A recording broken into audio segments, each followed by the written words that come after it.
Hello guys and welcome back to Haymanager with me Alex, and today it's the final episode of who you should put into your fantasy Premier League teams. A bit of a late one this week.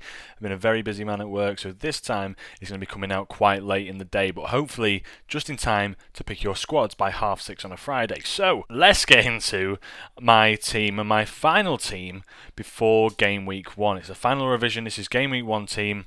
I'm not making any more changes from now. I've been playing around with this team for so long. I've got a few differentials in there, a few players that I'm tripling up on.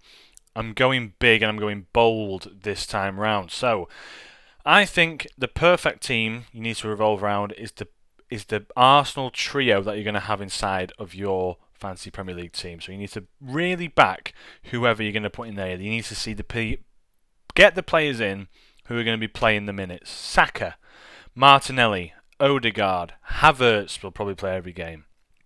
You're looking at maybe, potentially, Trossard. But he is another pick that it could be a differential, but I don't think he's going to play every single game. I think he's still going to come off the bench. So, I've gone for my two picks in Saka and Martinelli. Saka and Trossard, actually.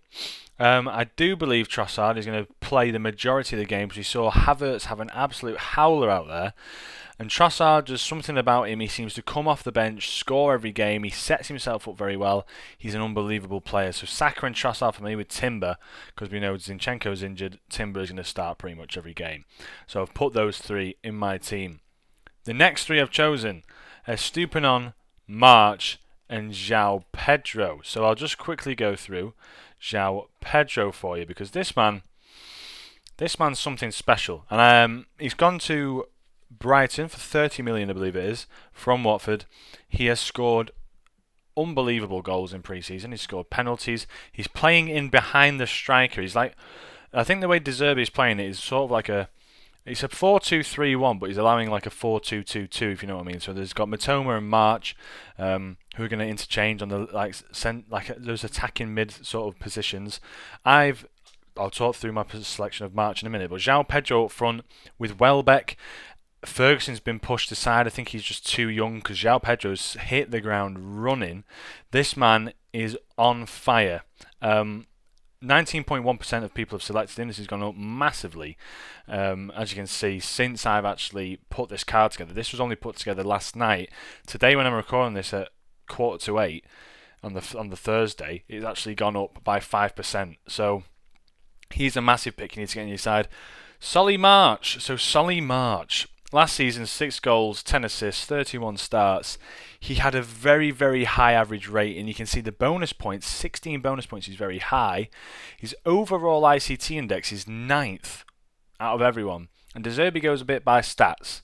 I think he's better than Matoma. He plays on the right-hand side, and we know that they've brought in this new midfielder, I can't remember his name, Angona or something, who plays on that right-hand side.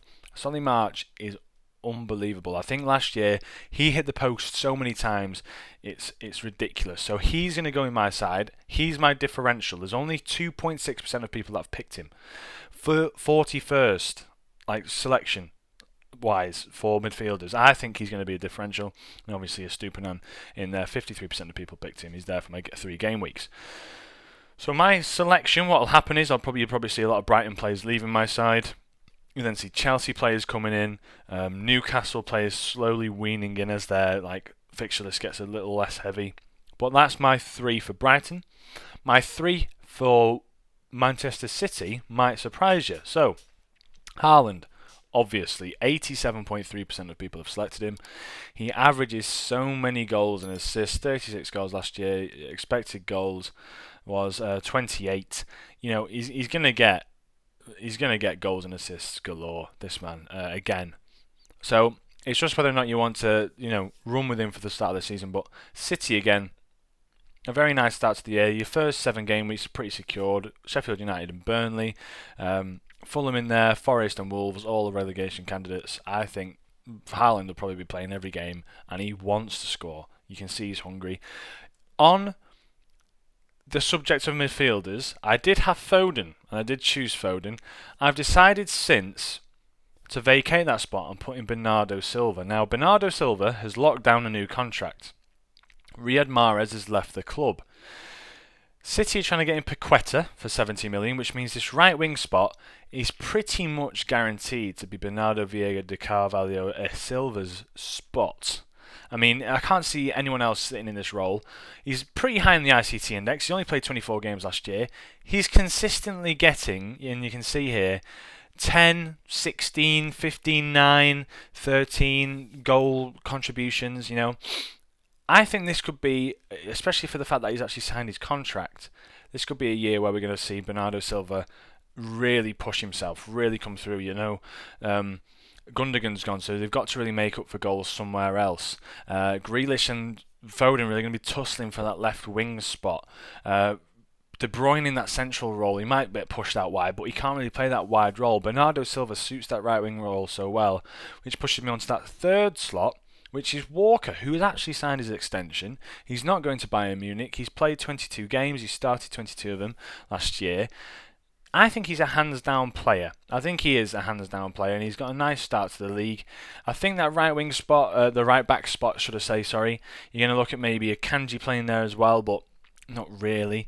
Kyle Walker's sort of spot on with that role. There's no one else I can see playing that right back role or pushing forward in that back. Well, maybe if we play a back three of Ruben Diaz. Ake is injured, I know. Akanji might get in there, and then Gvardiol. He could switch it up, Pep, but I think Kyle Walker's nailed on to start in that game. Then my two that I've also put in there, Onana and Rashford. Rashford I've put as captain. Seems to get involved in pretty much every single game there is at the moment. He's timing his runs perfectly. He's playing very well in pre-season. I went and watched the game at Old Trafford against RC Lens. He gets involved. He didn't have the best of games, but when he was when he was down to the key moments, that final third, he was clinical. He finished, despite the fact it was a bit of a deflection, he did finish. We can see him making them runs. If you find Rashford, and he saw he got another assist as well, he headed it onto Casemiro, who had no idea about it, but he's still getting in those areas. He's a dangerous player. I've got him as my captain for now. I'm not going with Haaland, despite what you think. I was tempted to go with Pedro. I was very tempted to go with João Pedro, but I want to see how Brighton play first. That'll be a very interesting side to watch. So we've got Saka or Rashford for my captain, really. Haaland in there for Burnley away. I think that'll be an interesting game. Burnley coming from the Championship, still very physical. I think that's what doesn't suit Haaland. He gets physical, but he likes to dominate the ball. I think Burnley will be wise to that. And then on the bench, who have I got? So I've got Flecken, Wissa and Hickey. They're all from Brentford. I think Brentford's run of games after game week 1, as you can see, Fulham, Crystal Palace, Bournemouth, Everton, Forest, Burnley. In between all that, you've got Newcastle and United, so you can just swap them out. I think Brentford will be nice. Flecken's probably going to start every single game for them. I've got Wissa in there because he's an obvious choice. I think he's going to score quite a few goals. And Mbuemo's only out with a dead leg. I think he'll be back soon. And then I've gone with Aaron Hickey because why not? Rico Henry picks up a bit of an injury. I think Aaron Hickey starts most of the games. He's very creative. He is quite creative, as you can see here. Creative tab 120. Not as creative as Rico Henry, but I think Hickey's a good pick. And then finally, I've gone with Matty Cash, because Matty Cash, as you can see, Aston Villa have a very, very nice schedule after game week 1. You can argue in there, Liverpool away, Chelsea away, going to be difficult games, but then Brighton at home, you can see them doing quite well. And other than that, Everton, Burnley, Palace, Wolves, West Ham, Luton, Forest, Fulham, Bournemouth, all games you reckon they could probably win. So that's my team. That's who I'm going to be playing. My team going forward, I can see it developing already as I've already thought 3 game weeks ahead. I'm probably going to watch the games as they unfold. If it looks like Bernardo Silva's not a favourite or isn't hitting form, or Walker's not going to be preferred in there, Trossard maybe hit the bench. I'll bring in Diaby for Trossard maybe. Rashford could go out for Salah if he just doesn't look like he's going to hit the ground running, if you know what I mean. I have a sneaky feeling Garnacho. I was very tempted to put Garnacho instead of Trossard, but I think I'll leave that for now. I want to just see a few things in game week 1, but this is the safest team I can think of. Estupiñán, March, Pedro all have, as far as I'm concerned, starting 11 positions. We saw Haaland Bernardo and Walker all start the game in the Community Shield. We saw Trossard come on and win the game for them. So to me, he has to start with Saka and Timber also starting. Onana played pretty good pre-season. He did concede that chip, but no fault of his own. And then Rashford in there because he's always scoring. So that to me is a great team. Brentford scoring for fun, and I think they've got a nice enough start of the season to back that up, and then Matty Cash in there just because I know the Aston Villa wave is going to follow game week 3 as I try to get rid of some of my Brighton players because they do actually hit quite a horrible run in for about 6 or 7 games a week. So yeah, that's the team.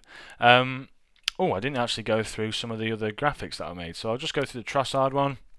13 assists, 8 goals, 26 games, only selected by 5.6% of people. You can see that's actually gone a little bit higher, 6.1%, but we'll find out obviously going forward. 4.3 points per game. And then we've got Marcus Rashford, 5.9 points per game, 46.2% of people have picked him, 17 goals, 7 assists. They've brought in Rasmund Højlund. But I just don't see him starting yet. He needs to get his match fitness up. So yeah, that's it. That is everything. I hope you did enjoy this video. It's game week 1 starting Friday 6:30. Make sure you get your teams in by then, and I shall catch you in the next episode. From me, Alex, have a great day. Ciao.